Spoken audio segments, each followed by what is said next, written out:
क्या बोलते हैं इसको? माइक। दूसरा वर्ड क्या है इसका? वो एप्पल समझेंगे।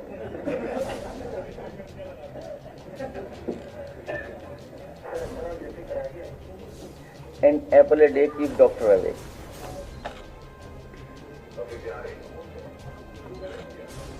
मैं चाहता हूं कि कुछ लोग आ जाएं, ताली बजाने वाले लोग, हमारे समर्थक लोग।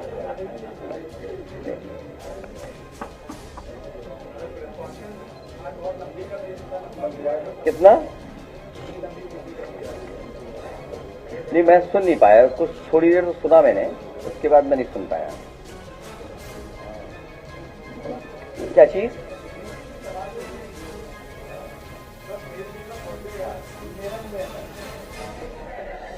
बहुत बधाई स्वीकार करें। कब है जन्मदिन?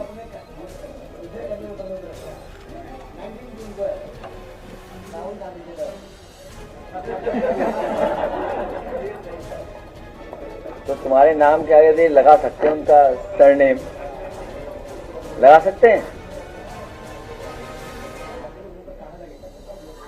कहाँ के हो? हैं?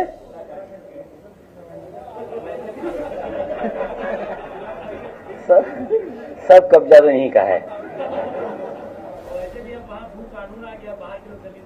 नहीं, ये 370 के बराबर वाला कानून है। आप ट्वीट पढ़िए ना मुख्यमंत्री जी का। 370 जैसा ही उत्तराखंड का ये कानून। जो लोग जमीन लेना चाहते थे कहीं और, अब जमीन लेके दिखा दें। आप जमीन नहीं लेने दे रहे ना, ये गलत बात है। इन्वेस्टमेंट ही नहीं आएगा। इन्वेस्टमेंट के सभी दरवाजे बंद किए जा रहे हैं। मैं प्रेस के साथियों का धन्यवाद देना चाहता हूं। आज का दिन विशेष है, और इसलिए क्योंकि उत्तर प्रदेश का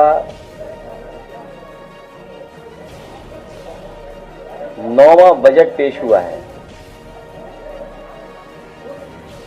ये सेकंड लास्ट बजट था इनका, सेकंड लास्ट बजट। इसके बाद आखिरी बजट होना है, और फिर हम सब लोगों को नई सरकार चुनने का मौका मिलेगा। जिस सरकार के पिछले कई बजटों को अगर हम देखें,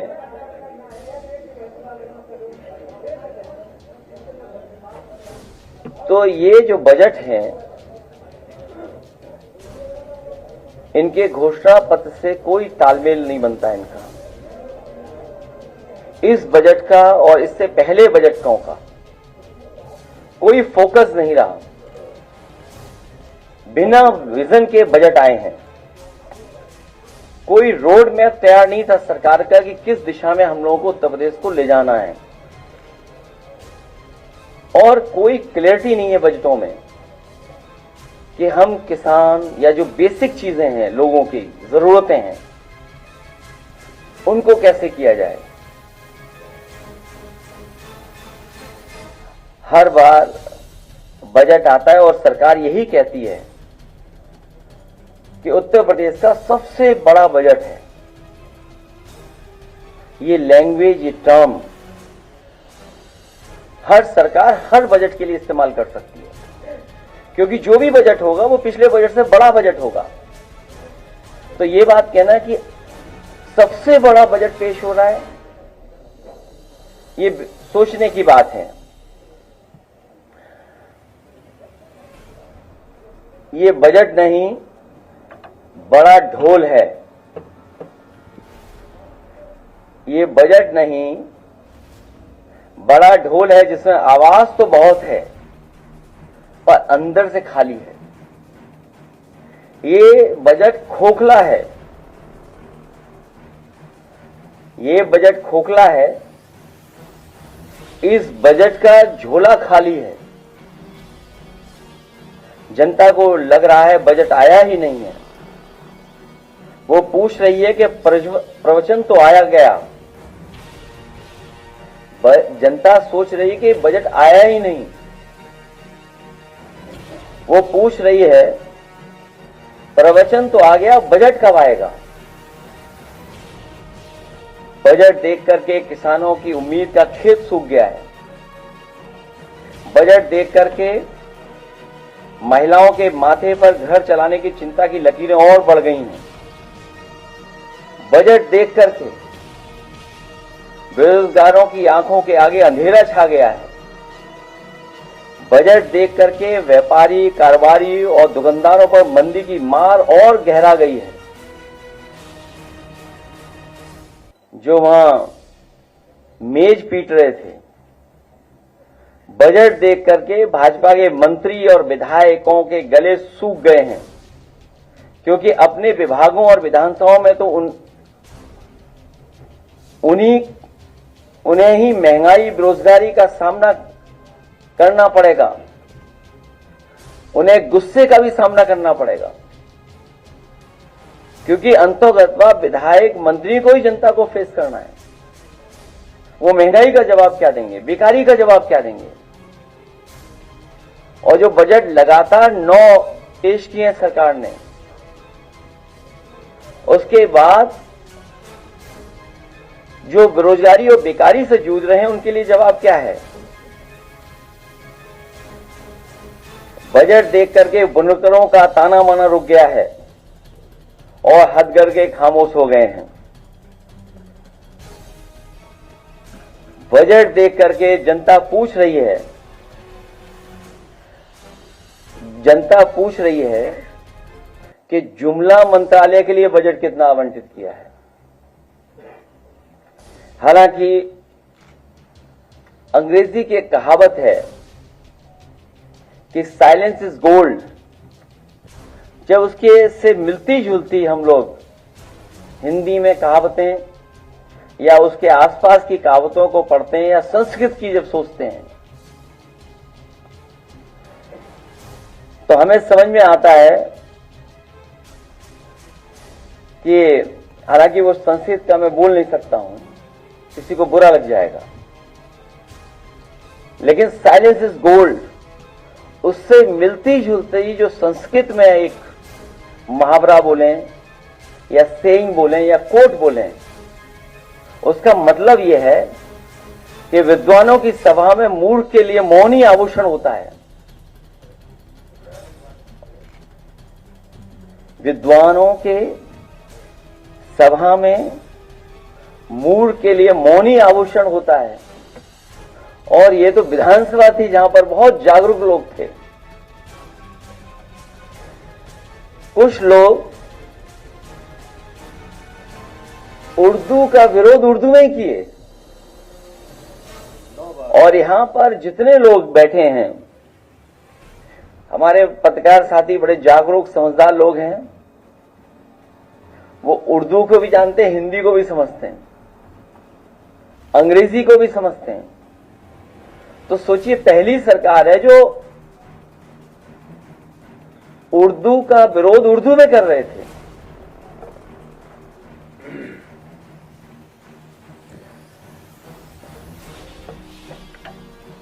उनसे पूछिए, हालांकि भाषण में उन्होंने कई बार उर्दू के शब्दों का इस्तेमाल किया है।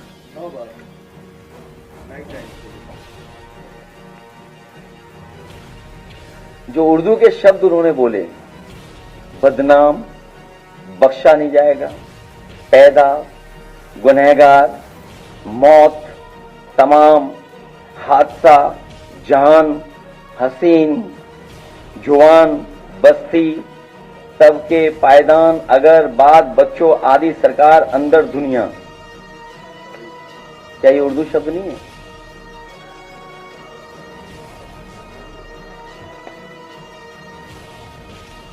और जो शब्द इस्तेमाल करते हैं, रेल की हिंदी क्या है, इंजन की हिंदी क्या है, स्टीयरिंग व्हील की हिंदी क्या है, क्लच की हिंदी क्या है, गियर की हिंदी क्या है, गियर, हैंडल, प्लेटफॉर्म, इनकी हिंदी क्या है, cricket, station, internet, software, laptop, pension, metro, expressway, आज भी कई बार शब्द इस्तेमाल हुआ होगा। Expressway, appeal, magistrate, police, battery, bat, SIM, mobile, shampoo, screen, shirt, लूट, कार। हिंदी और इंग्लिश क्या चीज? हाँ, उर्दू वर्ड है, उर्दू वर्ड जोड़ा मैंने। तो उनको मैंने एक किताब दी थी कल। मैंने कमाल अख्तर जी से कहा था कि स्पीकर जी के माध्यम से कुंभ पर जो स्टडी की थी हार्वर्ड यूनिवर्सिटी में, साउथ एशिया डिपार्टमेंट ने वो जो स्टडी की थी वो उस किताब को भेंट किया था मुख्यमंत्री जी को स्पीकर साहब के माध्यम से। तो अंग्रेजी में भिजवाई थी मैंने, और अंग्रेजी में इसलिए भिजवाई थी मैंने, अंग्रेजी को सजाने के लिए और हिंदी को पढ़ने के लिए मैं भेज दूंगा कमाल अख्तर जी के माध्यम से। जो अंग्रेजी में भेजी है मैंने उन्हें, वो सजाने के लिए, और हिंदी में ये भेज रहा हूं किताब पढ़ने के लिए।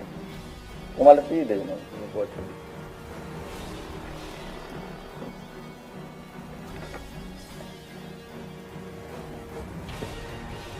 क्योंकि 9वां बजट था इनका, यूपी नंबर 1 के लिए भाजपा का संकल्प और उनके संकल्प अगले 5 वर्षों में किसानों को सिंचाई के लिए मुफ्त बिजली उपलब्ध कराएंगे। ये पहला उनका संकल्प था। कितने बजट पेश हो चुके हैं? 9। पहला घोषणा पत्र का पहला है उनका शब्द ये। दूसरा वो कहते हैं कि हम 25,000 करोड़ की लागत के साथ सरदार वल्लभ भाई पटेल एग्रो इंफ्रास्ट्रक्चर मिशन बनाकर के प्रदेश भर के किसानों की मदद करने का काम करेंगे। कितने पैसे इकट्ठे करना चाहते हैं ये लोग इंफ्रास्ट्रक्चर फंड में, एग्रीकल्चर इंफ्रास्ट्रक्चर फंड में? 25,000 करोड़ रुपया, और 9 बजट इनके चले गए हैं। 1,000 करोड़ कह रहे हैं भामाशाह भाव स्थिरता कोष को बनाएंगे, जिसमें आलू, टमाटर, प्याज जैसे सभी फसलों का न्यूनतम मूल्य सुनिश्चित करेंगे। 1,000 करोड़ किसके लिए? भामाशाह योजना ला करके जो हमारी सब्जियां या अन्य फसलें, मान लीजिए बुंदेलखंड में हमारे मूंगफली हो रही है, या बुंदेलखंड में हमारे तिल की पैदावार है, सरसों की पैदावार है, या उत्तर प्रदेश के अन्य क्षेत्रों में टमाटर है, कैप्सिकम है, अन्य फसलें, उसके लिए मदद करने के लिए किसान के लिए 1,000 करोड़ रुपए का इंतजाम करेंगे। हमारा बुंदेलखंड का किसान बर्बाद हो गया, मूंगफली उसकी खरीदी नहीं गई। अगले 5 वर्षों में सरकार द्वारा न्यूनतम समर्थन मूल्य दिया जाएगा फसलों का। आप में से जानते होंगे कहां फसलों का न्यूनतम दाम मिलेगा? जो हमारे सरकार, जो समाजवादी सरकार में मंडियां बनी थी, उन मंडियों को अगर चौपट किसी ने किया तो इस सरकार ने चौपट कर दिया। कोई भी नई मंडी नहीं बनी है एक भी, जहां किसान जाकर के अपनी एमएसपी ले सके। ऐसे तमाम उनके वो बिंदु हैं जो घोषणा पत्र में शामिल थे, और 9 बजट के बाद भी हम देख रहे हैं। वहीं इन्होंने कहा कि हम गन्ना किसानों का अगर 14 दिन में भुगतान नहीं होगा तो हम उसमें इंटरेस्ट देकर के उनका भुगतान कराने का काम करेंगे। पहले दिन से ये सरकार कहती है कि हमने इतना पेमेंट किया है, इतना भुगतान किया है, एक बकाया नहीं बताते हैं, और दूसरा क्या कीमत बढ़ाई है गन्ने की, कितना रेट बढ़ाया गन्ने का, आज तक सरकार नहीं बता रही है। हमारे विधायक तमाम बैठे हमारे साथ, उसी गन्ना क्षेत्र से आते हैं, पंकज मलिक बैठे हैं, अभी सहारनपुर में होकर के आया हूं, वहां भी कई महत्वपूर्ण किसान नेताओं से मैं मिला। पत्रकार साथियों से मैं मिला, औरों से जानकारी ली है। पूरे उत्तर प्रदेश के किसान चाहते थे गन्ने की कीमत बढ़े। सोचिए, डबल इंजन की सरकार ने, दोनों बजटों ने ऐसा डबल ब्लंडर किया है कि किसानों की गन्ने की कीमत नहीं बढ़ा पाए, गन्ने की कीमत रेट नहीं बढ़ा पाए। और 14 दिन तो भूल जाइए आप।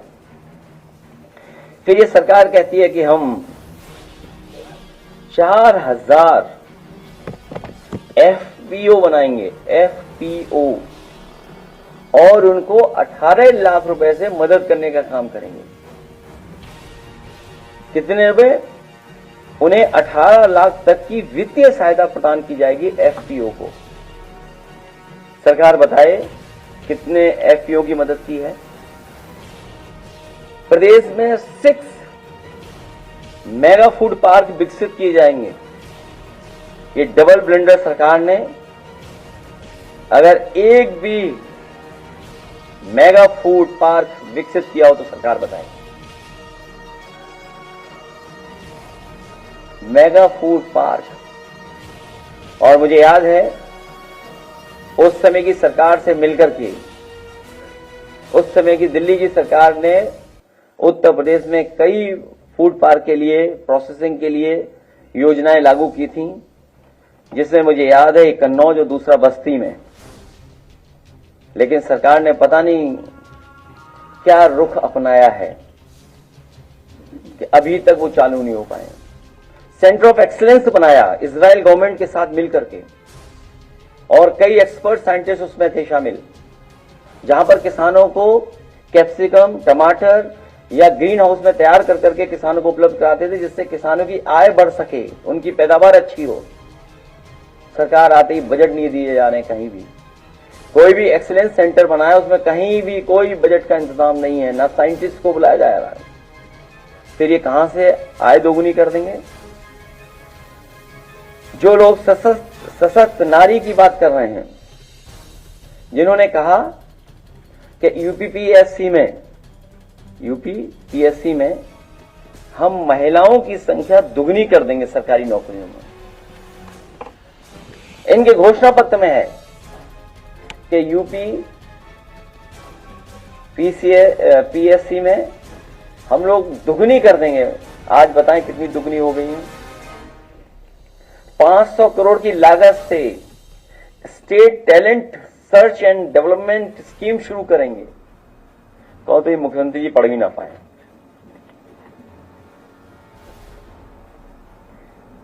स्मार्ट सिटी बनाते बनाते ये स्मार्ट क्लास भी बनाने लगे हैं। ऑडियो वीडियो प्रोजेक्टर के साथ स्मार्ट क्लासरूम बनाई जाएंगी। Computer lab, cyber lab, art room निर्माण की जाएंगे। वाईफाई की व्यवस्था की जाएगी। आधुनिक इंफ्रास्ट्रक्चर एवं वर्ल्ड क्लास सुविधाओं के साथ विश्वविद्यालयों के निर्माण होंगे। आज ही मैं अखबार पढ़ रहा था कि लखनऊ यूनिवर्सिटी रो रही है कि उसे बजट मिल जाए।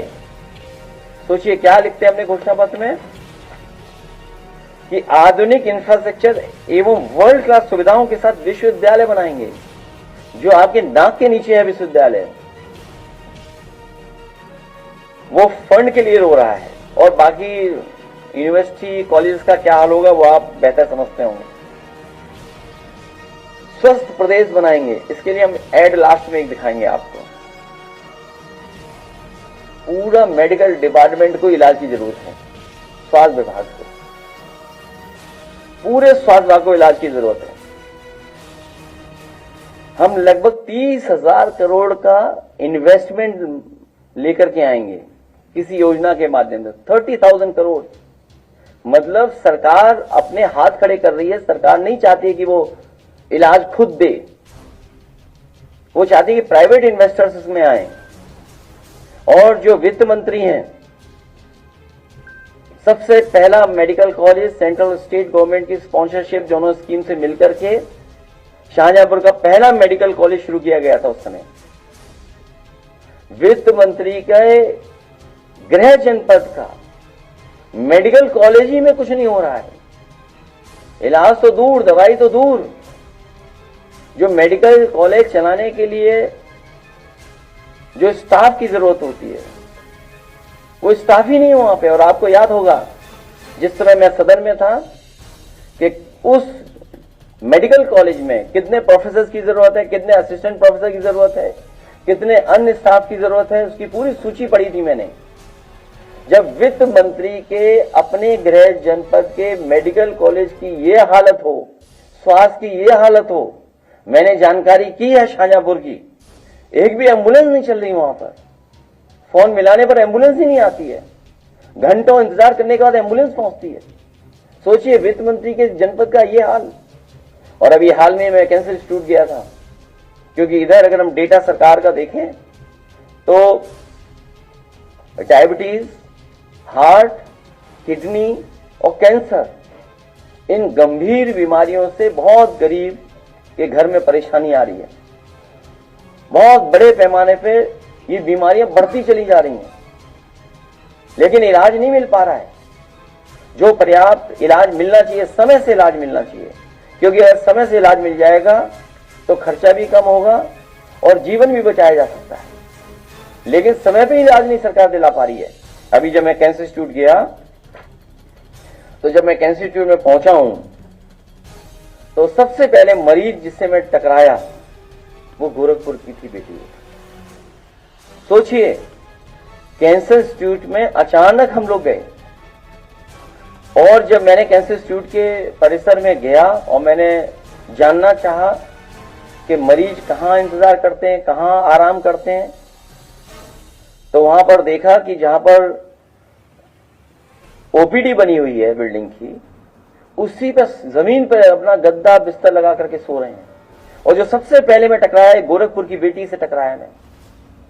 उसके ब्रेन में पानी निकालने का या ट्यूमर की शिकायत थी, कैंसरस था, इसलिए पानी निकाला जा रहा था, उसका फर्दर इलाज होना था। आप सोचिए प्रदेश के मुख्यमंत्री 9 साल से हैं, 9 साल से, और गिनती कर लेना गोरखपुर कितनी बार गए, गोरखपुर कितनी बार पहुंचे हैं। कुंभ का तो गिनती आ गई है, कुंभ में कितनी बार गए वो। अयोध्या की भी गिनती आती है, बनारस की भी गिनती आती है। ये पहले मुख्यमंत्री जो इतनी बार गए हैं। सोचिए गोरखपुर में जाने के बाद भी कैंसर का इलाज गोरखपुर में ना उनके बीआरडी मेडिकल कॉलेज में है और ना ही एम्स में है। उस गरीब परिवार को इलाज कराने के लिए लखनऊ आना पड़ रहा है, वो भी समाजवादी पार्टी की सरकार में बने हुए कैंसर इंस्टीट्यूट में। सोचिए आप, उसके लिए बजट, पर्याप्त बजट नहीं दे रही सरकार। कितने वर्ष लग गए उन्हें डायरेक्टर अपॉइंट करने के लिए।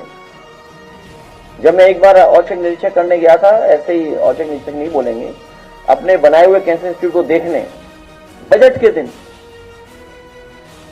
हमारे साथ चौधरी साहब भी थे। तो जब पहुंचे तो पूछा कि डायरेक्टर कहां है, तो डायरेक्टर साहब को आने में आधा घंटा लगा। वो आना इसलिए नहीं चाहते कि क्या जवाब दें बजट का।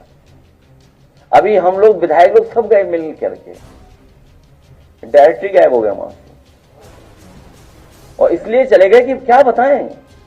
वो तो काम करना चाहते हैं, डायरेक्टर, डॉक्टर्स काम करना चाहते हैं। वहां इंस्टीट्यूशन में जो प्रोफेशनल डॉक्टर्स हैं वो अच्छा काम करके दिखाना चाहते हैं, लेकिन सरकार ने नाम तो बदल दिया, लेकिन बजट नहीं दे रहा सरकार। वहां पर जो मशीन आनी थी, PET scan machine, one of the best machine है वहां की, जो लगनी थी आज तक नहीं लग पाई हैं। कई मशीनें इसलिए नहीं लग पा रही हैं क्योंकि ठेकेदार नहीं सरकार तय कर पा रही है। और ठेकेदार क्यों नहीं तय हो रहा, आपसे बेहतर कौन जानेगा। अब ये बात मैं नहीं कह सकता हूं, ये बात लगता है इन्हें पता है, हमारे पत्रकार साथियों को यही बात है, सही कह रही है, लेकिन मैं नहीं कह सकता क्योंकि यूपी भारत है। यूपी कभी किसी के साथ भेदभाव नहीं करता। बताओ, उत्तरांचल के लोगों को एक्सेप्ट कर लिया, और उत्तरांचल में जमीन नहीं ले सकते हम लोग जाएं तो, वहां 370 लगा दिया उत्तराखंड में। तो ये तो मेडिकल की व्यवस्था, किसी मेडिकल कॉलेज में आप चले जाएं और उसमें चले जाएं, जो प्रधानमंत्री से उद्घाटन कराया गया था, शिलान्यास कराई गई थी अटल बिहारी वाजपेयी जी के नाम पर, अपने प्रधानमंत्री जी के नाम पर, उस यूनिवर्सिटी का हाल क्या है बताइए आप लोग। अब तो बजट में 1 ट्रिलियन वाली बात भी नहीं आ रही है। आप सब लोग बैठे हो, कितनी बार 1 ट्रिलियन आया इसमें? 1 ट्रिलियन कितनी बार आया इस बार? ये 1 ट्रिलियन अगर आया हो तो बताइए आप। और वो 1 ट्रिलियन तो पा ही नहीं सकती है सरकार, जिस गति से ये ग्रोथ रेट हो रही है इसमें कभी नहीं पहुंच सकते वहां तक। क्या और बताएं इनका, सब धोखा ही धोखा है। इन्हें केवल बजट देना चाहिए था अपना जुमला मंत्रालय के लिए, और बजट की पहली लाइन मतलब सेकंड लाइन जो लिखते हैं बजट की, हम लोग क्या गलत बोल रहे थे? अगर आप बजट की सेकंड लाइन पढ़ेंगे आप, और उस बजट की सेकंड लाइन में लिखा गया है कि हम सभी जानते हैं कि महाकुंभ, हालांकि वर्ड महाकुंभ कहीं नहीं हमारे वेदों में नहीं है, 144 वर्षों में आता है, तो हम क्या गलत बोल रहे थे बताइए आप? हम लोग भी तो ये बात कह रहे थे कि हर कुंभ 144 वर्ष बाद आता है, हर कुंभ 144 वर्ष बाद ही आएगा।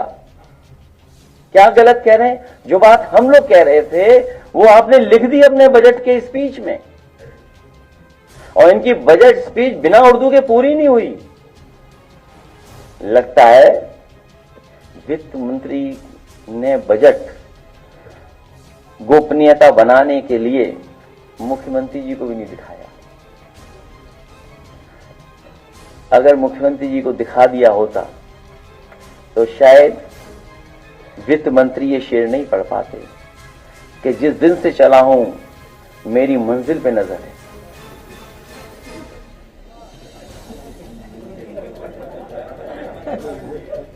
सोचिए आप, ये गोपनीयता उन्होंने बना के रखी, ये सीक्रेसी होती, क्योंकि आप बजट किसी को बता नहीं सकते बजट पेश होने से पहले तक। तो देखिए सरकार में हो क्या रहा है, और उसी का परिणाम आपने कुंभ में देखा कि जो उत्तर प्रदेश का पॉल्यूशन बोर्ड है उसका जो डेटा कहता है, और जो सेंट्रल पॉल्यूशन बोर्ड एनजीटी का जो डेटा कहता है, दोनों में ब्लंडर है, दोनों इंजन टकरा रहे हैं। हो क्या रहा है ये बताइए दिल्ली लखनऊ में? दिल्ली वालों के आंकड़े, दिल्ली वालों का डेटा यूपी वाले स्वीकार नहीं कर रहे हैं, और यूपी वाले अपना नया डेटा है जो स्वीकार करेगी दिल्ली के नहीं करेगी। अब ये बताइए आप, अगर हम दिल्ली वालों के आंकड़ों को मान करके कोई बात कहें और ये सरकार नहीं मान रही है, तो क्या ये सरकार कहेगी कि दिल्ली वाले सनातनी नहीं है? अगर दिल्ली वाले ये कह रहे हैं कि जो गंगा का पानी है, संगम पे जो पानी है, त्रिवेणी में जो पानी है, वो स्नान करने लायक भी नहीं है, अगर हम दिल्ली वालों की बात माने तो ये बात हम मान के चलें कि लखनऊ वाले दिल्ली वालों को भी सनातनी नहीं मानेंगे, क्योंकि वो विरोध कर रहे हैं, पानी स्नान करने लायक नहीं है। मैं तो इस मौके पर कहूंगा, चाहे वो यूपी पॉल्यूशन बोर्ड के डेटा हो या सेंट्रल पॉल्यूशन बोर्ड का डेटा हो जो मेरे हाथ में है, बीजेपी के सभी नेताओं को सिंटेक्स टंकी भर के दी जाए, उनके घरों पे पहुंचाया जाए विशेष गाड़ी से, जिससे वो अपना खाना बनाएं उसी पानी से, स्नान करें, और जब समय आए तब पीते भी रहें दवाई के रूप में। क्या ये स्वीकार करेगी भारतीय जनता पार्टी? अगर ये नहीं कर रहे हैं, अगर संगम का पानी नहीं स्वीकार कर रहे हैं खाना बनाने के लिए जो भर के आएगा वहां से, और स्नान पीने का काम, और मैं तो कहूं कमाल अख्तर जी एक बोतल में भर करके वहीं रख देना उस सदन में, जब पी के दिखाओ। सोचिए, क्योंकि मुख्यमंत्री जी को पता ही नहीं है वो बैक्टीरिया आता कहां से, वो बैक्टीरिया आता कहां से? वो बैक्टीरिया गंदगी से आता है। हमारे मुख्यमंत्री को बीओडी, सीओडी, डिसॉल्व ऑक्सीजन कुछ नहीं पता है। अगर पता होता तो शायद इस भाषा का इस्तेमाल नहीं करते जो भाषा का इस्तेमाल कर रहे हैं वो सदन में। और कभी कभी क्या होता है कि आदमी अपने नेचुरल उसमें चला जाता है, वो उनका नेचुरल फ्लो था। पहले एएनआई ने एक बार दिखाया था नेचुरल फ्लो उनका।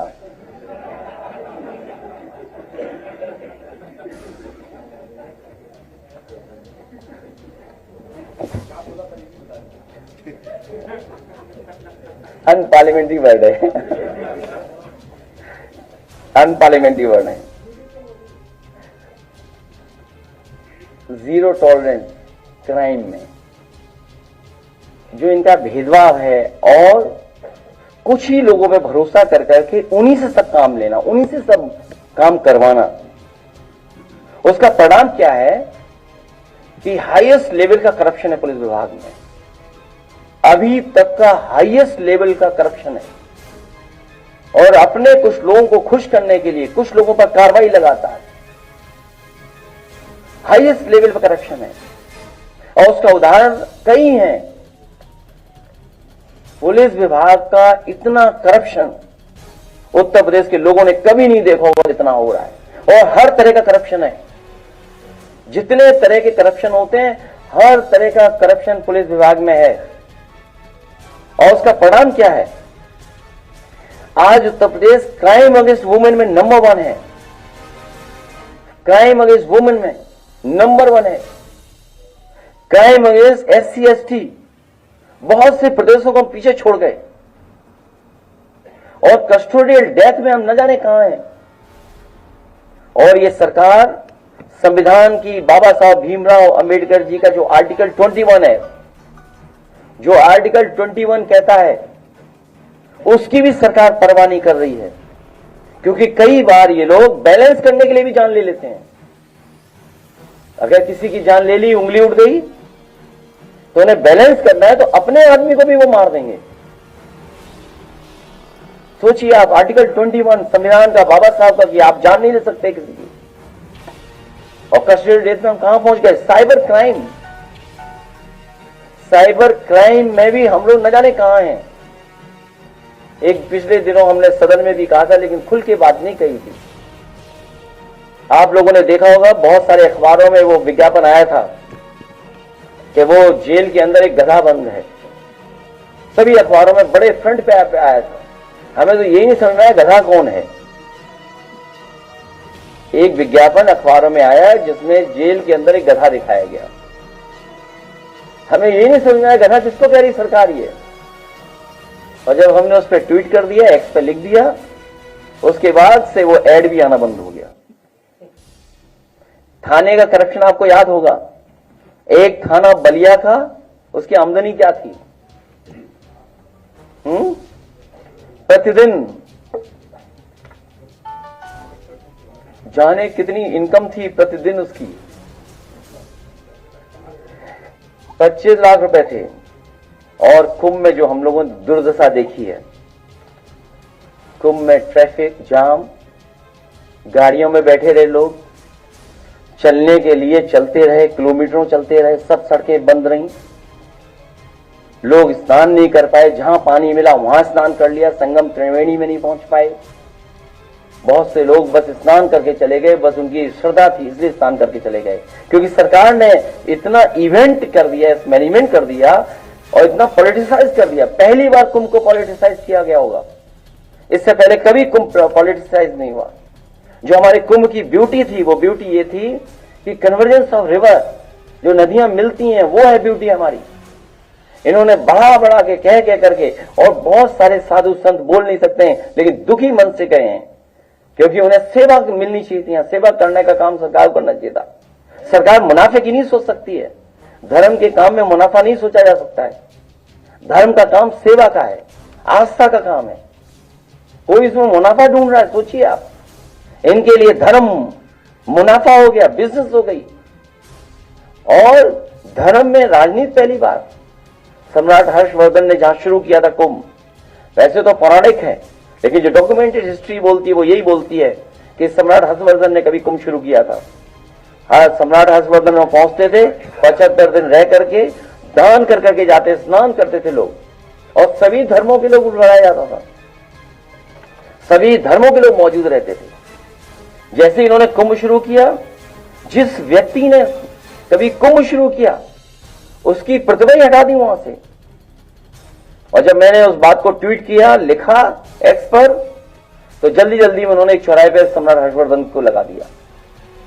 मैं आपके माध्यम से कहना चाहता हूं कि सम्राट हर्षवर्धन ने, जिसने कुंभ लगाना शुरू किया था, कुंभ का आयोजन शुरू किया था, जो दान और स्नान के लिए लोग आते हैं, उससे बड़ा महादानी कोई नहीं मिला।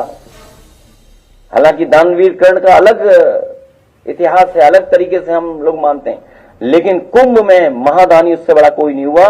उसकी अगर भविष्य में हम लोगों को प्रतिमा लगानी पड़ेगी तो वही कुंभ क्षेत्र में हम लोग लगाने का काम करेंगे।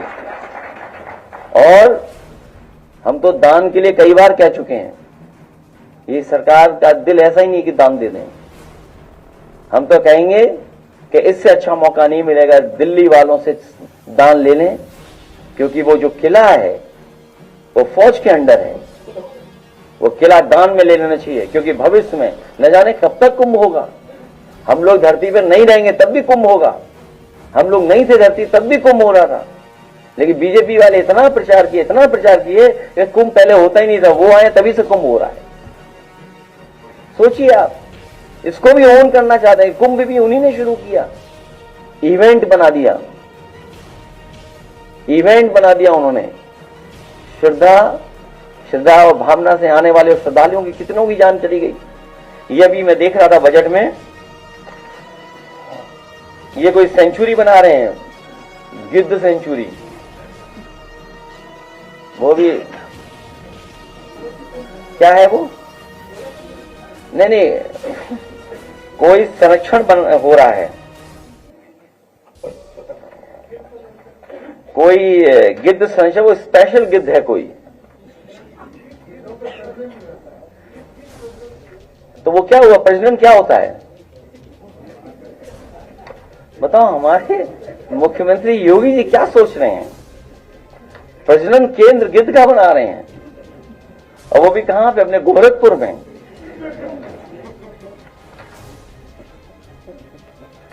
गोरखपुर में बना रहे हैं।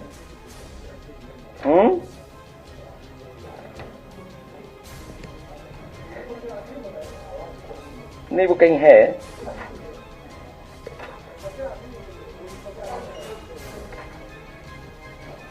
तो कहीं और भी बनाया जा सकता था। हालांकि वो आप समझ गए।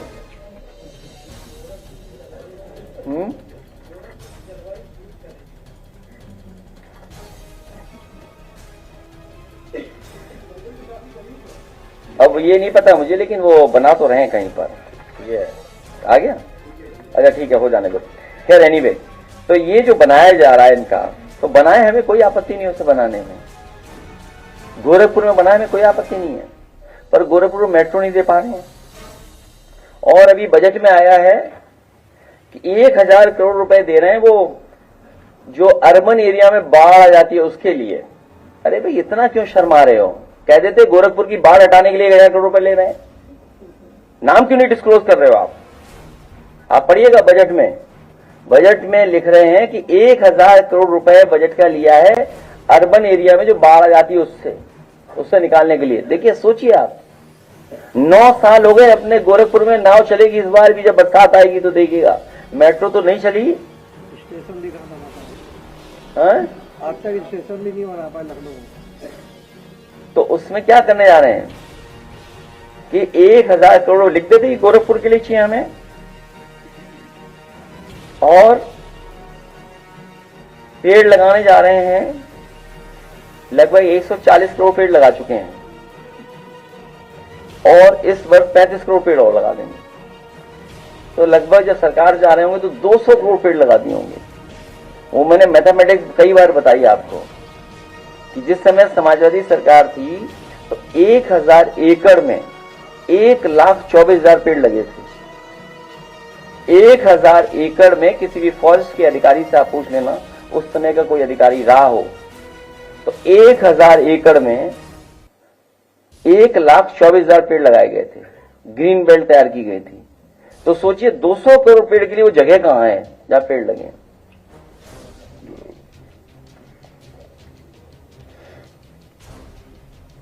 ये जो वर्ल्ड क्लास इंफ्रास्ट्रक्चर की तैयारी थी, सब जाम था कुंभ में, ये वर्ल्ड क्लास इंफ्रास्ट्रक्चर बन रहा है उनका क्या? जो स्मार्ट सिटी बना रहे थे, और हमें भी मिला था जाम, हम जानते कैसे निकले, हमें सब रास्ते पता थे, और हमने औरों की तरह नहीं बहुत समय लगाया स्नान करने में। यूं गए, स्नान किया, तुरंत निकल आए। और लोगों से सीखना चाहिए कपड़े पहन करके स्नान करने का। जो स्मार्ट सिटी या स्मार्ट क्लास की बात कर रहे हैं, इन्होंने अपने घोषणा पत्र में लिखा था कि लैपटॉप डिस्ट्रीब्यूशन करेंगे। कोई लैपटॉप बांटा हो इन्होंने, सरकार ने तो बताएं। और प्राइमरी एजुकेशन का जो क्षेत्र है, सरकार का, दिल्ली का आंकड़ा यह कहता है कि पूरे देश में 11 लाख प्राइमरी स्कूल बंद हो रहे हैं, और जिसमें सबसे ज्यादा प्राइमरी स्कूल कहीं बंद हुए तो यूपी में बंद हुए हैं। आप बताइए, प्राइमरी जो हमारी बेसिक एजुकेशन है, जहां सबसे ज्यादा गरीब परिवार के बच्चे पढ़ते हैं, गांव के हैं, क्या सुधार आया प्राइमरी स्कूल में? जो समाजवादी सरकार में व्यवस्था हुई थी हॉट कुक्ड मील देने की, वो भी ये योजना नहीं बढ़ा पाए।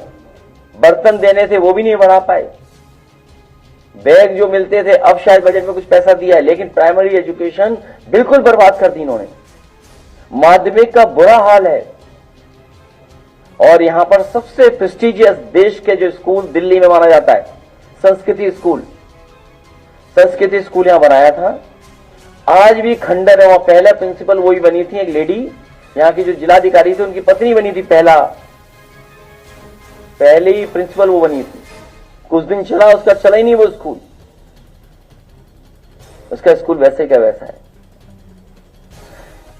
इन्होंने कहा कि दूध के लिए बहुत बढ़ावा देंगे, एक भी नया प्लांट नहीं लगाया बड़ा। आप लोग गए थे प्लांट देखने, दोनों लखनऊ के, पराग और अमूल का, जो दोनों वर्ल्ड क्लास मिल्क के प्रोसेसिंग यूनिट लगी हैं, जो किसानों को सीधा सीधा लाभ पहुंचाते हैं। बड़े पैमाने पे पैसा डिस्ट्रीब्यूशन होता है उनके लिए। अगर यही हम बढ़ा ले गए होते, और अगर हम क्रॉप्स को एमएसपी दे गए होते, तो हमारे किसानों की आय दोगुनी हो गई होती। ये सरकार क्या करी, हमने आय दोगुनी कर दी। कहां आय दोगुनी हो गई? ये सरकार कह रही कि हमारी पर कैपिटा इनकम ये है। हाँ, पर कैपिटा इनकम नंबर 2 पर है आपकी। पर कैपिटा इनकम नंबर 2 है, लेकिन नीचे से नंबर 2 है, ऊपर से तो नंबर 2 नहीं है। आप देख लीजिए आंकड़े। इसलिए क्या और बोला जाए इनके बारे में। इन्हें अपने जुमला मंत्रालय के लिए कुछ बजट दे देना चाहिए और बढ़ा करके। मैं अपने प्रेस के साथियों का बहुत धन्यवाद देता हूं।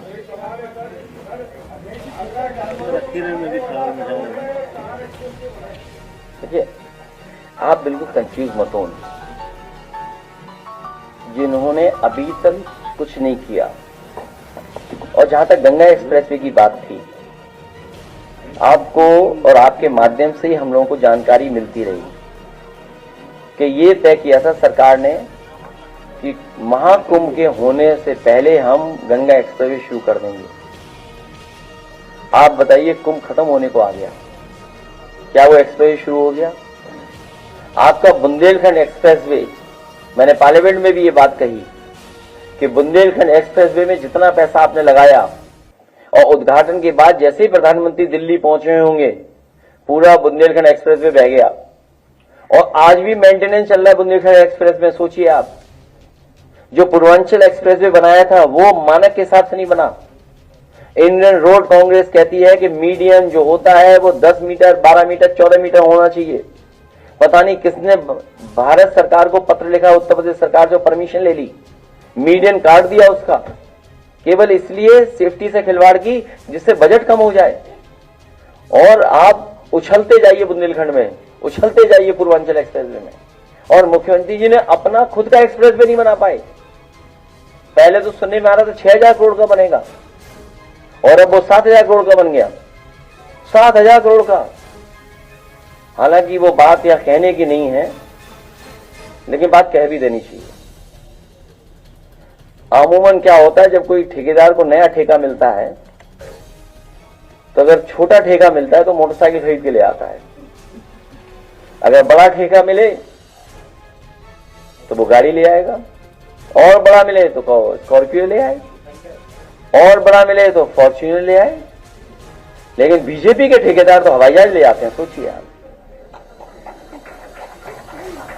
अगर ये बात गलत हो तो बता दो आप। ये बातें मुझे कहनी नहीं चाहिए थी, लेकिन कहना पड़ रहा है। सोचिए आप, तो क्या उम्मीद करोगे बुंदेलखंड एक्सप्रेस कैसा बनेगा, पूर्वांचल कैसा बनेगा? और गोरखपुर लिंक जो 22 में शुरू हो जाना चाहिए था, 24 हो गया, 25 हो गया। ये किसका फंड, किसके रिसोर्सेज बर्बाद हो रहे हैं? ये आम जनता के रिसोर्सेज बर्बाद हो रहे हैं। और मैंने दिल्ली के बजट में और उत्तर प्रदेश के सदन में ये बात कई बार कही, और फिर कहता हूं, फिर दोहराता हूं कि उत्तर प्रदेश ने प्रधानमंत्री बनाए हैं तीसरी बार। क्या कारण है कि दिल्ली की सरकार ने कोई भी एक्सप्रेस वे उत्तर प्रदेश को अपने बजट का नहीं दिया?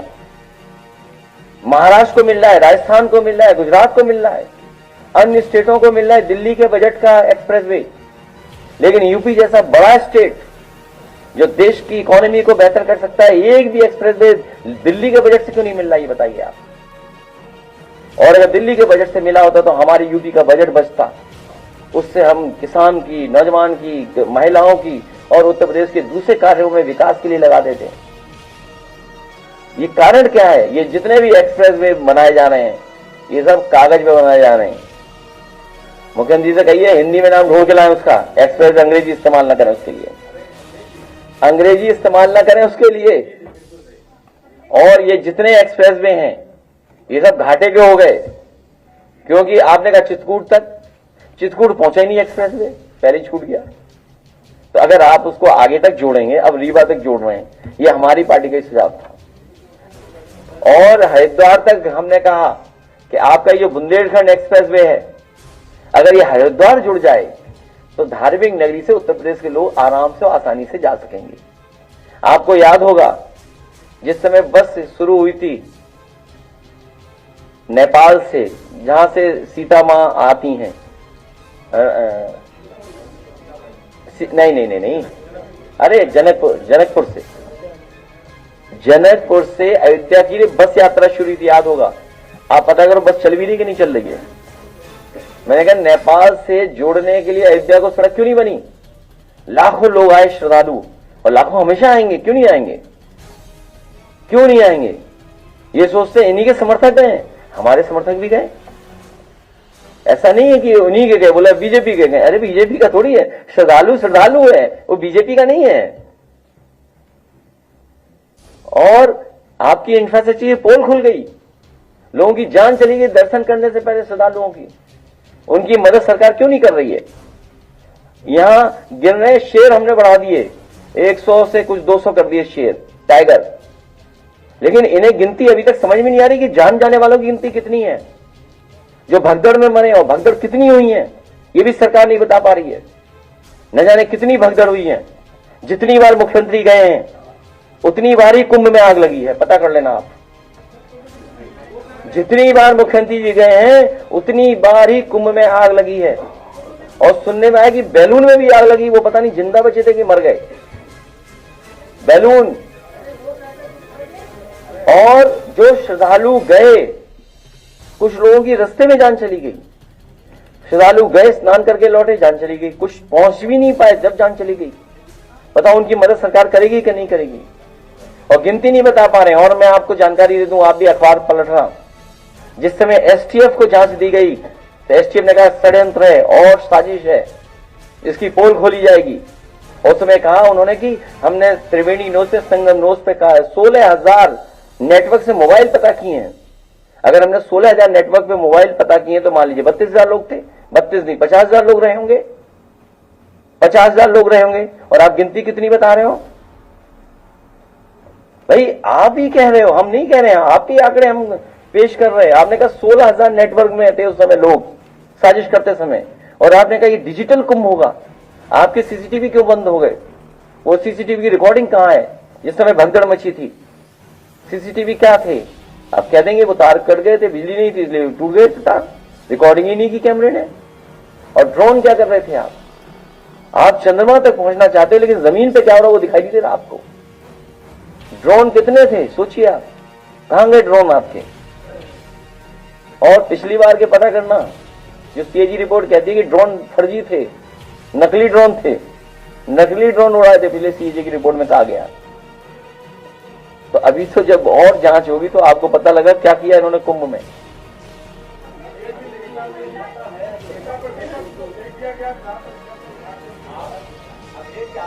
ये आंदोलन इसी तरह करते रहे वो लोग, अपनी आवाज उठाने। इसीलिए हम कहते रहे हैं कि ये लोकतंत्र में जो मर्यादाएं हैं, लोकतंत्र में जो परंपराएं हैं, उसका किसी को स्वीकार नहीं करते हैं। ये वही सदन है जब हमारी संख्या थी, इंटरप्रिटेशन ऑफ आर्टिकल की बात थी, इंटरप्रिटेशन ऑफ नियम की बात थी। इन्होंने लीड ऑफ पोजिशन नहीं बनने दिया हमारा। आप बताइए लीड ऑफ पोजिशन कहां बनने दिया इन्होंने हमारा। और अब क्योंकि सुन नहीं सकते, स्वीकार नहीं कर सकते हैं, सच ये स्वीकार नहीं कर सकते हैं, ये सच नहीं सुनना चाहते हैं, इसीलिए लोगों पे तानाशाही दिखाते हैं। ये कमजोर लोग हैं, डरपोक लोग हैं। अरे वो बात अलग है, कुंभ की बात करो, कुंभ की।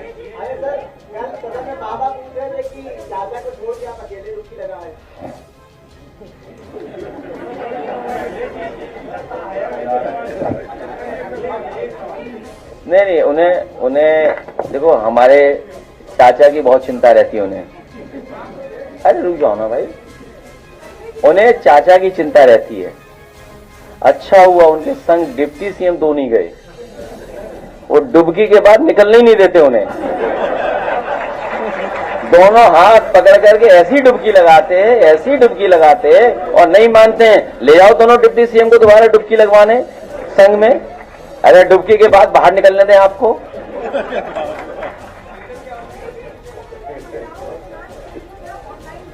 देखिए ये बहुत गलत हुआ है, महिलाओं के साथ इस तरह का व्यवहार होना।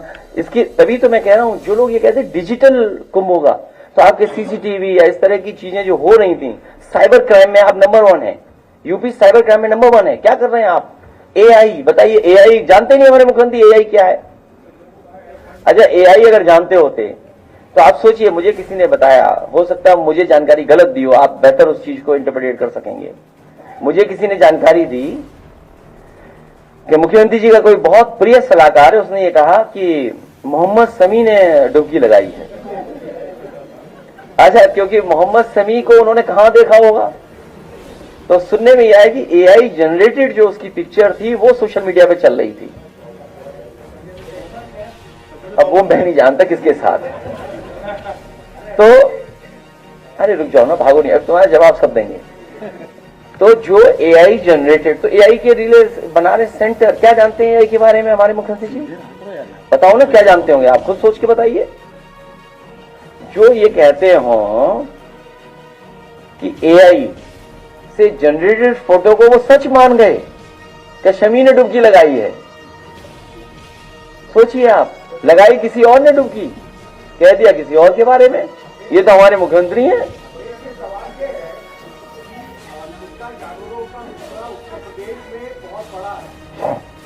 जानवरों के लिए इस बजट में 2000 करोड़ रुपए का प्रावधान किया गया है, तो क्या लगता है कि ये छुट्टा जानवर तभी हटेंगे जब इस सरकार हट जाएगी।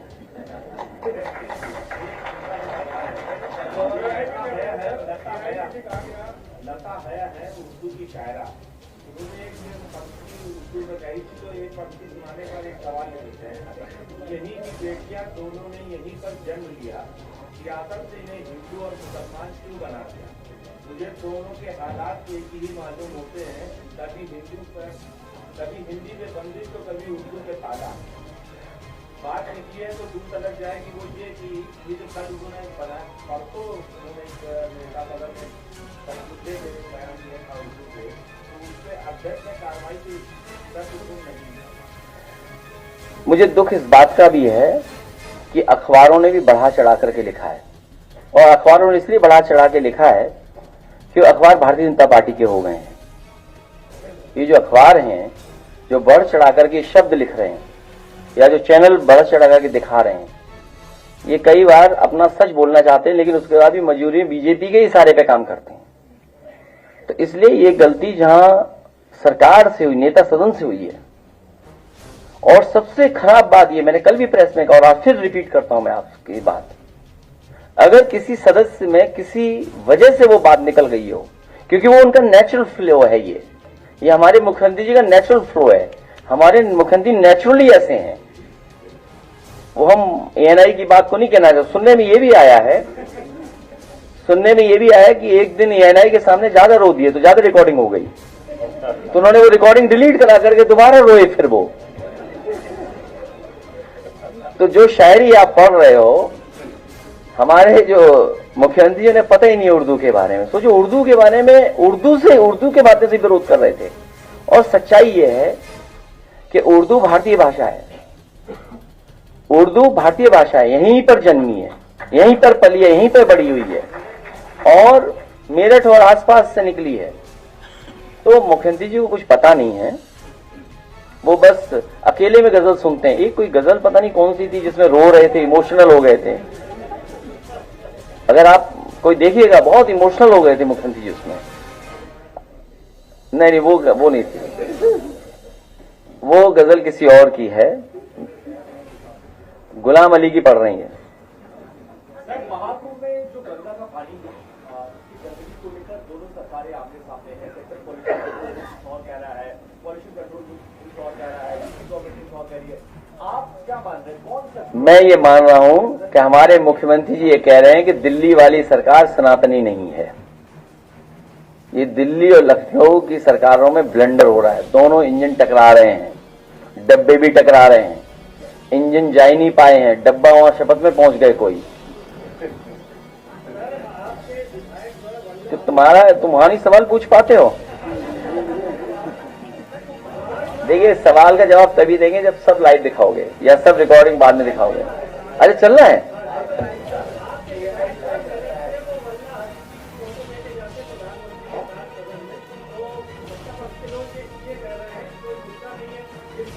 नहीं, देखिए, ये सरकार अगर इन्वेस्टमेंट चाहती है तो ये मुसलमानों के खिलाफ नफरत इन्हें भूलनी पड़ेगी। जो बात ये लॉ एंड ऑर्डर के लिए कहते हैं कि लॉ एंड ऑर्डर जब तक बेहतर नहीं होगा तब तक आपके यहां इन्वेस्टमेंट नहीं आएगा। तो इसका मतलब ये मान लें कि इन्वेस्टमेंट नहीं आया तो लॉ एंड ऑर्डर खराब है आपका। और जब तक नफरत आप नहीं खत्म करोगे तो आप स्टेट को कैसे ग्रोथ के उस इंजन बना पाओगे। और सच्चाई तो ये है, जो कतार के हेड आए हैं, सबसे ज्यादा फंड्स उन्हीं के पास हैं। फंड्स जो इन्वेस्ट हो सकते हैं दूसरे देशों में। तो हमारी सरकारों को ये कोशिश करनी चाहिए कि कतार का फंड हमारे इकोनॉमी में लगे, हमारे यहां इन्वेस्ट हो। तो इसीलिए दिल्ली वाले तो गले मिल रहे थे और अपना प्रोटोकॉल तोड़ करके गए थे एयरपोर्ट पर मिलने। सोचिए, अमेरिका के राष्ट्रपति नहीं आए आपके प्रधानमंत्री को रिसीव करने। अगर आपका देश ताकतवर होता, क्योंकि कतार के जो वो आए हैं वो बहुत मजबूत हैं, वो आर्थिक रूप से ज्यादा इन्वेस्ट कर सकते हैं, ज्यादा आपकी इकोनॉमी में पैसा लगा सकते हैं। इसलिए आपने उन्हें खुश करने के लिए, उनसे इन्वेस्टमेंट ज्यादा लेने के लिए अपना प्रोटोकॉल तोड़ करके उनका सम्मान में आप वहां रिसीव करने गए थे और गले मिल करके आए। ये बात हमारे लखनऊ वाले नहीं समझते। लखनऊ वाले जाते नहीं कहीं विदेश, अब कहीं गए हो एक दो देश तो पता नहीं मुझे, नहीं और किसी देश में गए हो तो पता नहीं, लेकिन गए हैं।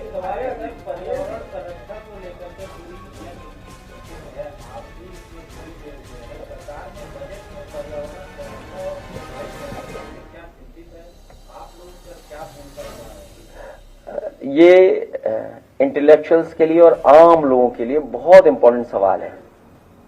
दुनिया के जितने भी स्टेट हेड्स हैं समय समय पे बैठ करके इस बात पे चिंता करते हैं कि जो क्लाइमेट चेंज हो रहा है, ग्लोबल वार्मिंग हो रही है या इन्वायरमेंटल इश्यूज हैं, इनको एड्रेस किया जाए। और एड्रेस करना इसलिए जरूरी है कि हम आने वाली पीढ़ी को कैसी जमीन देके जाएंगे, आने वाली पीढ़ी को हम नदियां कैसी देके जाएंगे, आने वाली पीढ़ी को हम हवा कैसी देके जाएंगे, आने वाली पीढ़ी को हम कितना साफ सुथरा देकर के जाएंगे। ये चिंता का विषय है और इस पे सरकार और जनता को मिलकर के काम करना पड़ेगा। समाजवादी लोगों ने कोशिश की थी कि एनवायरमेंट की दृष्टि से भी हम अच्छा काम करें और उसको कई जगह हम लोगों ने जगह जगह पे इंप्लीमेंट करने की कोशिश की।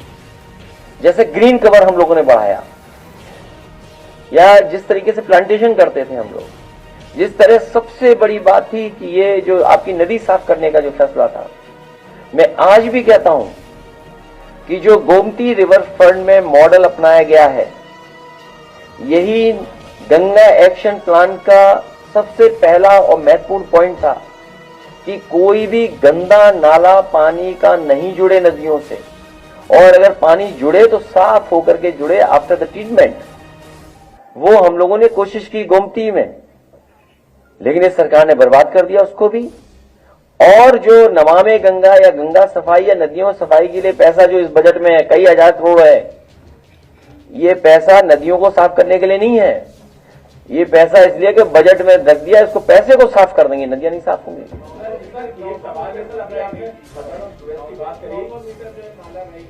जी जी जी, नहीं, ये मैं आज कह रहा हूं कि देश का one of the best river front होगा। और जब भी समाजवादी सरकार आएगी तो आप खुद देखेंगे कि देश का सबसे अच्छा रिवर फ्रंट अगर कोई होगा तो वो आपका लखनऊ का होगा। और यही मॉडल दूसरी जगह अगर अपनाया जाएगा और लागू किया जाएगा तो वहां भी नदियां साफ सुथरी बहेंगी।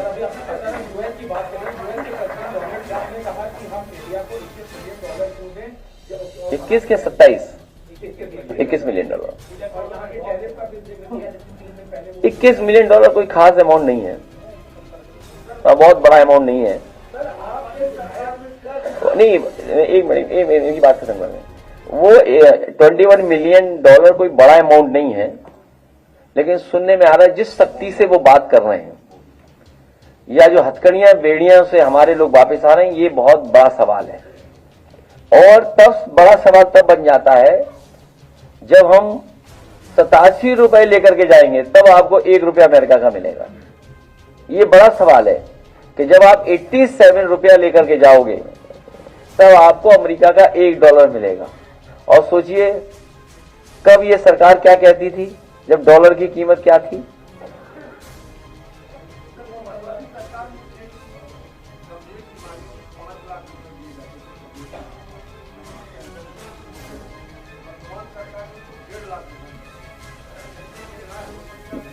इस पे हम एक ऐड भी दिखाएंगे आपको, वो हमारी पार्टी ने एक ऐड बनाया, वो दिखाएंगे आखिरी में। अरे रुक जाओ ना, ये जो बीमारी वाला सवाल आपने उठाया है, जो नेताजी का पक्ष था और जो समाजवादियों की सोच है और जिस पर समाजवादी पार्टी ने काम भी किया और करके भी दिखाया।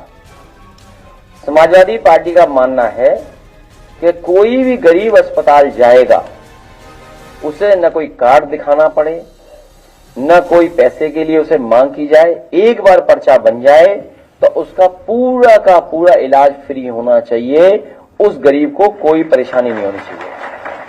और वो मॉडल नेताजी ने आपके लोहिया इंस्टीट्यूट में शुरू कर दिया था, लोहिया आपके मेडिकल कॉलेज में, और सैफी का एक्ट जो बना था, और उसी एक्ट के तहत हम लोग कैंसर इंस्टीट्यूट बनाना चाहते थे। भविष्य में भी हम उत्तर प्रदेश की जनता को कहना चाहेंगे और बताना चाहेंगे कि गरीब का इलाज फ्री होना चाहिए और पूरा का पूरा पैसा सरकार को देना चाहिए।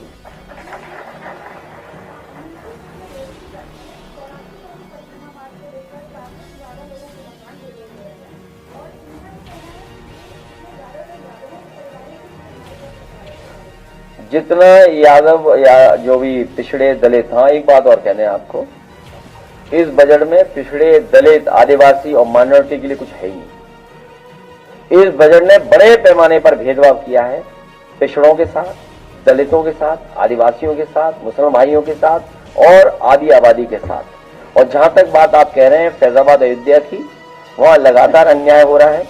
हम लोगों ने पहले भी कहा, फिर कहते हैं कि सरकार वही अच्छी होती है जो सर्किल रेट का बढ़ा करके, क्योंकि अयोध्या जैसी जगह पर आप जमीन ले रहे हैं, अयोध्या वासी कभी ऐसा नहीं सोच सकते कि जमीन विकास के लिए न दें। आप सर्किल रेट का बढ़ा करके 6 गुना उन्हें दे दीजिए, वो अपने आप स्वयं तैयार हो जाएंगे, या मार्केट वैल्यू जो हो उसके हिसाब से उन्हें ज्यादा पैसा मिलना चाहिए। हम उनको गरीबों को बताना चाहते हैं, कोर्ट जाएं और 1.5 साल बाद समाजवादी सरकार बनाएं, आपका सर्किल रेट बढ़ा करके 6 गुना मुआवजा देने का काम करेंगे। ये सरकार कंजूस है, ये सरकार का कहना मत मानना। ये 5 स्टार होटल अयोध्या में बनाना चाहते हैं, इन्हें होश ही नहीं है बीजेपी वालों को कि बिना बार के 5 स्टार होटल नहीं बन सकता। सोचिए अयोध्या में ये बार खोलना चाहते हैं।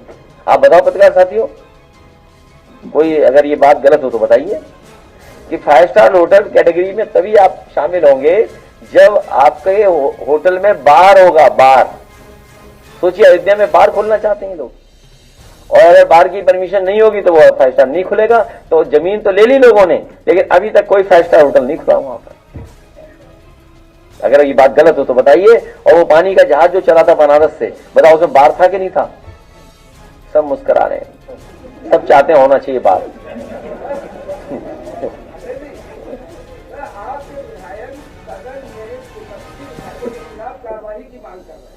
तो अच्छी बात है, लड़ते रहना चाहिए, संघर्ष करते रहना चाहिए। हम लोग उसके पक्ष में हैं। हम इसलिए पक्ष में हैं क्योंकि धीरे धीरे ये सरकार प्राइवेटाइज कर देगी, किसी की परवाह नहीं करेगी। चीजें सब प्राइवेटाइज होती चली जा रही हैं, और जब प्राइवेटाइज हो जाएंगी तो नौकरियां तो वहीं होंगी, और वो जो रिसोर्सेज यूज करते हैं वो रिसोर्सेज सरकार की, आम जनता का यूज करते हैं। जितना भी बिजनेस फ्लोरिश करता है, ऐड लगाइए, ऐड देखे बिना मत जाइए भाई। ऐड देखे इतनी जल्दी कहां जा रहे हो? ये कहां के पत्रकार थे लोग? अरे लंच भी होगा। ये अस्पताल तो हमें खुद ही बीमार लग रहा है। न डॉक्टर है, न दवाई, न सुई, न जांच है। सुबह से दोपहर डॉक्टर कब आएगा? लगता है सरकार बदलेगी तभी डॉक्टर आएगा। बेकार सरकार का इलाज में करना ही होगा। इस बार हम गरीबों की मदद करने में सरकार वापस लाएंगे और सबको सेहतमंद बनाएंगे। जिनका काम आज भी है, 27 में बनाएंगे उनकी सरकार। अपनी सरकार बनाएंगे, अपनी सरकार बनाएंगे।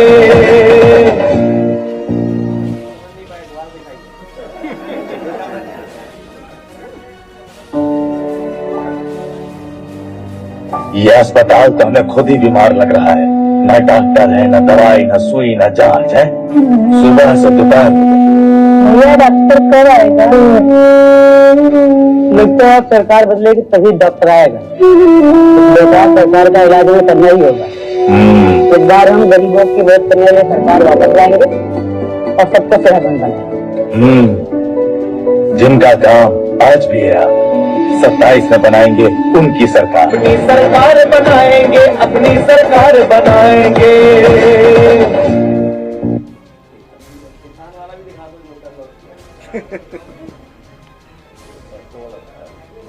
AI तो समझ नहीं पाए, मोहम्मद शफी दिखा रहे कितना किस कलाकार ने बताया कि ये मोहम्मद शफी के करने, ये बता सकते हैं ये किसने बताया था?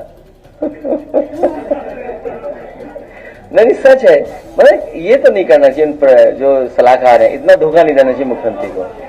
देखिए मुख्यमंत्री को ऐसा धोखा नहीं देना चाहिए उन सलाहकारों को, है? नहीं यार, तुम नहीं जानते कुछ। AI पे देखा ना उन्होंने, सोशल मीडिया पर।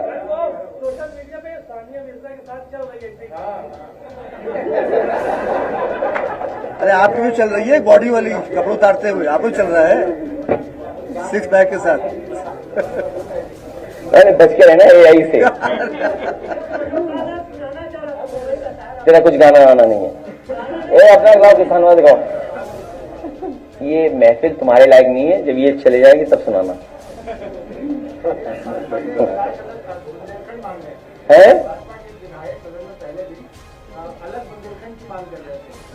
देखिए मैं अपने विधायकों को अभी थोड़ी देर पहले कह रहा था, ये उर्दू वाला सवाल जो उठाया वो जानबूझ के उठाया, जिससे बेरोजगारी, महंगाई, इन्वेस्टमेंट पे बात ना हो।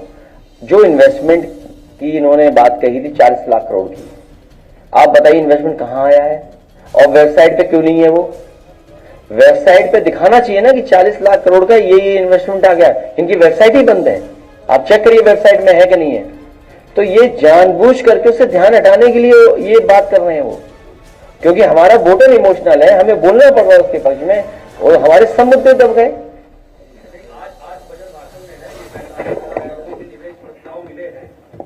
अरे यार, हर बार यही बजट में पढ़ते, तुम भी उन्हीं की बातें कर रहे हो यार। हद हो गई तुम्हारी बात यार। अरे भाई MOU और जमीन पर फर्क नहीं, वेबसाइट चेक करो जरा, गूगल पे चेक करो वेबसाइट कहाँ है। नहीं भाई अभी क्या ना, ऐसा है जो बजट में जो लिखा जा रहा है, जो MOU, ये कहते हैं कि इन्वेस्टमेंट मीट हुई, और इन्वेस्टमेंट मीट के बाद हमने ये MOU साइन किए, प्रस्तावित है, जितने भी एक्सप्रेस वे प्रस्तावित हैं, बने नहीं है। मेट्रो प्रस्तावित है, एआई प्रस्तावित है, अभी तक तुम प्रस्तावित ही रखोगे। कहां उतरे हैं? वेबसाइट पे दिखा दो। तो इन्हें जब नौकरी की बात आई तो सबसे पहले इन्होंने नौकरी किस में कही? वो जो मनरेगा की नौकरी बताई इन्होंने सबसे पहले। बताइए, जब नौकरी की बात शुरू की बजट में तो सबसे पहले मनरेगा की नौकरी बताई। वो नौकरी नहीं है, गरीबों का रोजगार है, मजदूरी है वो। और मैं आपसे कहना चाहता हूं कि भाई वेबसाइट खोलो ना। आप वेबसाइट पे क्यों नहीं ट्रांसपेरेंसी रख रहे हो आज के जमाने में? कहिए कि ये इन्वेस्टमेंट आया है, यहां पहुंचा है, किसके अंदर? अरे कोई आएगा ही नहीं। इनकी भाषा सुनकर के हवाई जहाज बाहर पे पकड़ के चला जाएगा। अरे कोई भी नहीं आएगा इनकी भाषा सुन करके। और कतार वाले भी चले गए होंगे वापस, 1 रुपया नहीं दिए होंगे।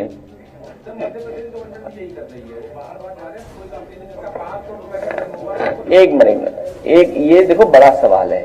एक मिनट साथी, देखिए इन्वेस्टमेंट का बड़ा सवाल होता है। जो इन्वेस्टर है वो अपनी सेफ्टी चाहता है, वो बिजनेस चाहता है। और इन्वेस्टर इन्वेस्ट तभी करेगा जब उसके हिसाब से पॉलिसी होगी या उसके हिसाब से कुछ इंसेंटिव आप दोगे। उदाहरण के लिए आज एचसीएल में 15,000 लोग काम कर रहे हैं। डायरेक्ट इनडायरेक्ट 15,000 से ज्यादा लोगों को जॉब मिला है। और ये आप चेक करके आइए, फैक्ट बता रहा हूं मैं आपको। तो जब एफसीएल आना था, एचसीएल यहां पर आना था, तो उनकी कुछ शर्तें थी। उन शर्तों को सरकार के माध्यम से हमने पूरा किया और उसका परिणाम यह हुआ कि लखनऊ में देश की और दुनिया की सबसे प्रेस्टिजियस कंपनी यहां पर आ गई और 15,000 लोगों को नौकरी डायरेक्ट इनडायरेक्ट दे रही है। इसी तरह सैमसंग, जब सैमसंग का प्रस्ताव आया, जो उनके ऑफिसर्स थे, जब मेरी बातचीत हुई उनसे, तो उस समय तमिलनाडु में मुख्यमंत्री जयललिता जी थी और उनकी कुछ शर्तें थी और उनके ऑप्शन दोनों थे कि वो चेन्नई में इन्वेस्ट करें कि यहां पर इन्वेस्ट करें। तो उन्होंने जो बातें कही उसको सरकार ने स्वीकार किया। उसका परिणाम यह हुआ कि सैमसंग का एक्सपेंशन का प्लांट उत्तर प्रदेश में लग गया और ये सरकार उनके खिलाफ चली गई थी कोर्ट। आप पता करिए कोर्ट गई थी कि नहीं गई थी। उन्हें कोर्ट में जाकर के जो इंसेंटिव से तब पाए वो लोग। और मुझे लगता है इंसेंटिव देने के लिए भी सरकार ने अपनी जेब में इंसेंटिव रख लिया होगा कुछ, जैसे थाना की कमाई है ना, वैसे ही। तो इसलिए मैं आपसे कह रहा हूं कि अगर आपने 40 लाख करोड़ के एमओयू किए हैं तो उसको वेबसाइट में डाल दीजिए। ये लीडर ऑपोजिशन है, ये भी सदन में सीनियर मेंबर है, हम लोग देख लें कहां कहां आया इन्वेस्टमेंट। अगर सिद्धार्थनगर में कोई इन्वेस्टमेंट आया तो बता दो, बताओ। ये लीडर ऑपोजिशन, इनका कोई इन्वेस्टमेंट नहीं आई, इंडस्ट्री बताइए कहीं आई है? अच्छा, दूसरा, बीजेपी वाले ये जान गए, बीजेपी वाले भी सगे नहीं है। इधर कुछ दिनों के छापों से ये पता लग गया है कि बीजेपी वाले ये अंदर ही अंदर कह रहे हैं और बात कर रहे हैं कि बीजेपी अब हमारी भी सगी नहीं बची। एक सरिया वाले थे, बहुत बीजेपी की मदद करते थे। हमें कानपुर के लोगों ने बताया, जब मैं वहां कानपुर गया तो मैंने कहा इस छापा पड़ा है, जरा इसके छापा के खिलाफ बोल दें। तो हमारे लोगों ने कहा मत बोलिए, ये बीजेपी का आदमी है। तो उसके छापा पड़ा। आप पता करिए छापा पड़ा कि नहीं पड़ा। और फिर हम दूसरी बार कानपुर गए तो उन्होंने कहा गुटखा वालों के समर्थन में बोल दीजिए। तो हमने कहा हम नहीं बोलेंगे गुटखा वालों के समर्थन में, ये सब भाजपा मित्र हैं। तो बताओ, स्टेट जीएसटी की पुलिस लगी थी, हर गुटके वाले के नहीं लगी थी। और कई गुटके वाले छोड़ के चले गए हैं। हाँ, तो छोड़ के चले गए कुछ लोग। और आपको और बता दें, दिल्ली लखनऊ के झगड़े में बताओ गोरखपुर में छापा पड़ा था कि नहीं पड़ा था? छापा आप पता करिए आप। हाँ, तो अब धीरे धीरे बीजेपी वाले भी जान गए हैं कि बीजेपी की सगी बीजेपी भी नहीं बची। अब अभी कन्नौज में छापा पड़ा, भाई उसमें एक ही भाई तो समाजवादी था, उनका परिवार बड़ा है, पूरा परिवार हमारी मदद करता रहा इस समय पर। कन्नौज में जो भी लेटेस्ट छापा पड़ा है, तो वो बीजेपी वालों ने छापा पड़वा दिया, इसलिए छापा पड़वा दिया कि समाजवादी पार्टी जीत गई वहां। तो सच्चाई ये है कि पूरा परिवार पहले हमारी मदद करता था, अब परिवार में थोड़ा अलग अलग हो गए, तो कुछ परिवार के सदस्य हमारे मदद करते थे, बाकी सब बीजेपी की मदद करते थे। लेकिन छापा पड़ा तो पूरे परिवार में पड़ गया छापा। तो बताओ बीजेपी वालों के सगे हैं क्या? कहा जा रहा है कि जिस तरीके से यूपी के अंदर केशव प्रसाद मौर्य जी है वैसे तुम इनसे भी सवाल पूछो, हम थक गए बहुत यहाँ।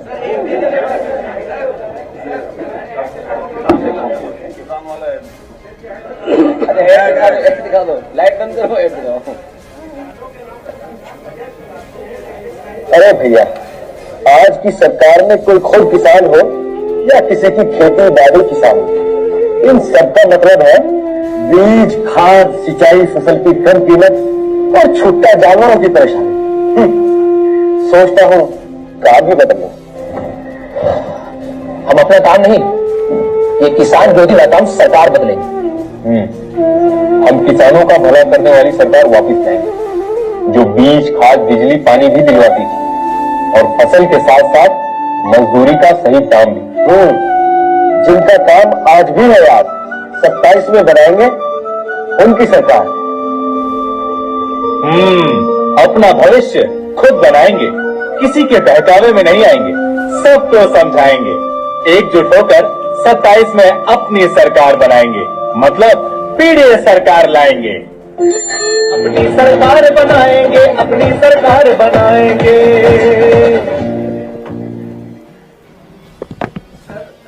जिस तरीके से आप बोलते रहते हैं यूपी में जिस तरीके से केशव प्रसाद मौर्य जी है, अब कहा जा रहा है कि दिल्ली को भी एक केशव प्रसाद मौर्य दे दिया गया। प्रवेश जी की छोड़ो इन बातों को, चलिए बहुत धन्यवाद आप लोगों का।